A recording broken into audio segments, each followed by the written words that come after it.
tersebut selesai, pikiran Edward terus tertuju pada tawaran yang diberikan Audrey semalam. Akhirnya, ia memutuskan untuk mendatangi alamat yang diberikan semalam. Dengan menggunakan mobil yang telah dimodifikasi khusus agar tahan terhadap paparan sinar matahari, Edward berangkat menuju lokasi yang dimaksud tanpa khawatir harus keluar pada siang hari. Sesampainya di sana, ia diarahkan menuju sebuah tempat yang berada di bawah rindangnya pohon.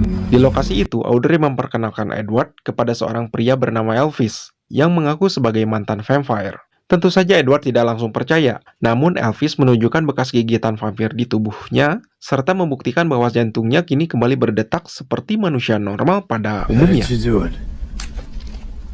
Tanpa mereka sadari, Frankie ternyata diam-diam mengikuti Edward dari belakang. Ketika melihat Edward bersama para manusia buronan tersebut, Frankie langsung mengancam akan menangkap mereka jika Edward tidak menyerahkannya. Namun situasi mendadak berubah.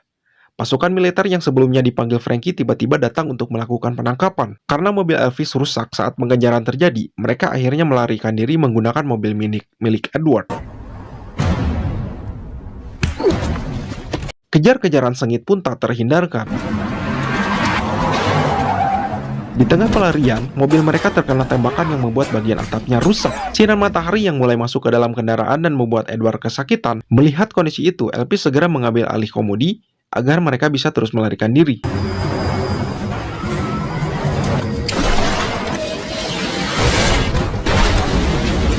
Setelah berhasil lolos dan keadaan mulai tenang, Elvis akhirnya menjelaskan bagaimana dirinya bisa kembali menjadi manusia. Beberapa tahun lalu, saat masih menjadi vampir, ia mengalami kecelakaan hebat ketika pengemudi dengan kecepatan tinggi. Tubuhnya terlempar keluar dari kendaraan dan terkena sinar matahari secara langsung selama beberapa detik sebelum akhirnya jatuh ke sungai.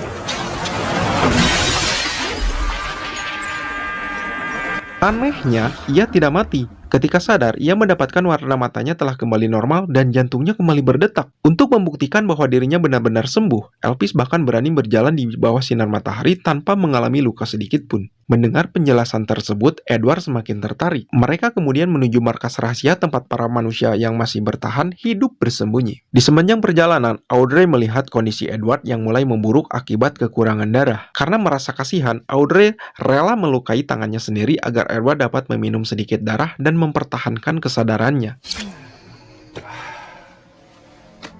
Setibanya di markas, Edward diperkenalkan kepada para penyintas lainnya. Di sanalah Audrey menjelaskan tujuan sebenarnya. Ia ingin mencari cara untuk mengembalikan umat manusia yang hampir punah dengan mempelajari fenomena yang dialami Elvis.